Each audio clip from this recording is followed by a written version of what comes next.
வணக்கம். வணக்கம். உங்களோட பேர்? கல்யாணம். சரி, இன்னைக்கு உங்களோட 70வது பர்த்டேக்காக உங்களுக்காக சபைசா கிஃப்ட் வாங்குது. சரியா? யார் உங்களோட இந்த பர்த்டேக்கு கிஃப்ட்கள் அனுப்பியிருப்பாங்கன்னு எதிர்பார்க்குங்க? யாரா இருக்கலாம்? சொல்லலாம இருக்கு. சரி, உங்களுக்கு வெளிநாட்டிலேருந்து வந்திருந்தா யாரா இருக்கலாம்? மூத்த மகள். அவங்களோட பேர்? வாடிச்சல். ஓகே ஓகே, உங்களுக்காக கிஃப்ட்கள் வந்திருக்கு. யார் அனுப்பியிருப்பாங்க? ஒருவேளை வெளிநாட்டிலேருந்தும் வந்திருக்கலாம், உள்நாட்டிலேருந்தும் வந்திருக்கலாம். வெளிநாட்டிலிருந்து 6 பிள்ளைகள் இருக்காங்க. சரி, 6 பிள்ளைங்கள பேர்? Dayani. Okay. Nilsa. Okay. Subha. Okay. Okay. Akalya. Okay. வேற? விதுஷா. ஓகே. சரி, உங்களோட பிள்ளைகளை தவிர்த்து ரிலேட்டிவ்ல யாராவது அனுப்பியிருந்தா யாரா இருக்கலாம்?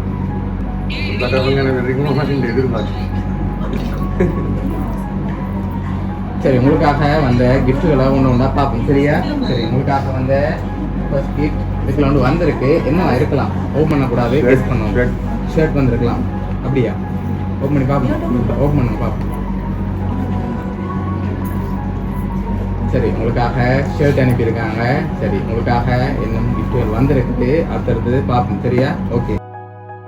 சரி, உங்களுக்காக கொலை கூட வந்திருக்குது. சரியா?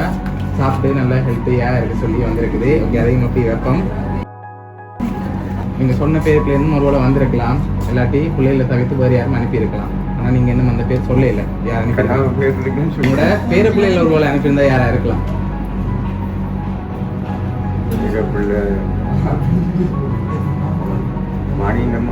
வாணிட மகள்.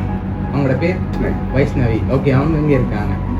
சுவிஸ்ல இருக்காங்க. ஓகே, வேற என்ன பேர் இருக்காங்க? சரி, உங்களுக்காக பர்த்டேக்கு இன்னும் ஸ்பெஷலாக கிஃப்ட்கள் வந்திருக்கு. சரியா? உங்களுக்காக வந்து அடுத்த கிஃப்ட்டை பார்ப்போம். ஓகே, இதுக்குள்ள ஒரு ஸ்பெஷலாக கிஃப்ட் ஒன்று வந்திருக்கு. ஓப்பன் பண்ணக்கூடாது, ஆனால் உங்களோட பர்த்டேக்காகவே வந்திருக்கு. என்னவா இருக்கலாம்?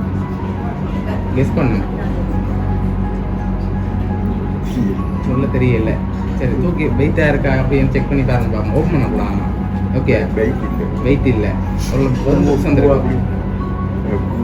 பூ ஏதாவது வந்திருக்குமா? இல்லை, அதை விட கொஞ்சம் ஸ்பெஷலாக வந்திருக்கு. சரி, ஓப்பன் பண்ணி பார்ப்போமா? இப்போ என்ன அப்படி உங்களுக்காக அனுப்பியிருக்காங்க? அது தெரியும். ஓப்பன் பண்ணி பார்ப்பேன். காசு வந்திருக்கு. எவ்வளோ வந்திருக்கலாம்னு எதிர்பார்க்குறீங்க? எடுங்க பார்ப்போம். மொழியில்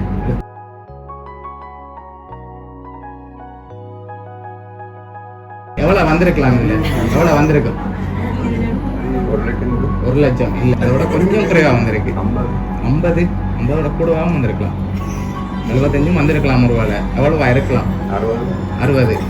சரி, உங்களோட இந்த 70வது பிறந்த நாளுக்காக 50,000 அனுப்பியிருக்காங்க. சரியா? உங்களுக்காக லாஸ்ட்டாக ஒரு கிஃப்ட் ஒன்று இருக்குது. அதை பார்த்தா ஏதாவது ப்ரூஃப் கிடைக்கலாம்.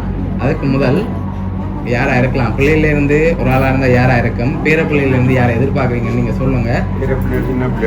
சின்ன பிள்ளைகள் 5 பேர் இருக்க. ஓகே, அதனால சரி, பிள்ளைல ஒரு பிள்ளை அனுப்பியிருந்தா யாரா? சரி, அதனால பொதுவாக அனுப்பியிருப்பாங்கன்னு எதிர்பார்க்குறீங்க. அவங்கள்ட்ட வந்திருக்கலாம். எல்லா பிள்ளைகளும் அனுப்புறாரு. ஓகே, இப்போ நான் ஒரு பிள்ளையை சொன்னா அது கூடாது. சரி, ஓகே. ஒருவேளை இதுக்குள்ள நிற்கிறதுல யாராவது செஞ்சிருந்தா யாரா இருக்கும்? இதில் நிற்கிற பிள்ளைகள் 2-3 பேர் நிக்கணும். சரி, அவங்களோட பேர் இதுல யார அனுப்பியிருப்பாங்க? இதுக்குள்ள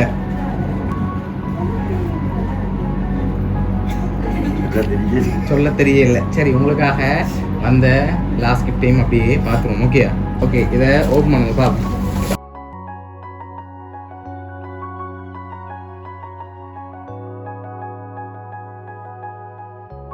யார் அதில் இருக்காங்க? மகளும் பேரப்பிள்ளையும் நீங்களும் இருக்கீங்க. உங்களுக்காக யார் அனுப்பியிருக்காங்கன்னு பார்ப்போம். சரியா? பிரான்ஸ்ல இருந்து உங்களோட பேரப்பிள்ளைகள் விகாஸ், பூர்விகா, விகான், இந்த 3 பேரும் சேர்ந்து தான் அனுப்பியிருக்காங்க. இந்த நேரத்தில் அவங்களுக்கு என்ன சொல்ல ஆசைப்படுறீங்க? பிடிச்சிருக்கா கிஃப்ட் எல்லாம்? பிடிச்சிருக்கா கிஃப்ட் எல்லாம்? இன்னொரு வடி வாழணும். சரி, உங்களோட இந்த 70வது பிறந்த நாளுக்கு ஆசைப்பட்டு அனுப்பியிருக்காங்க.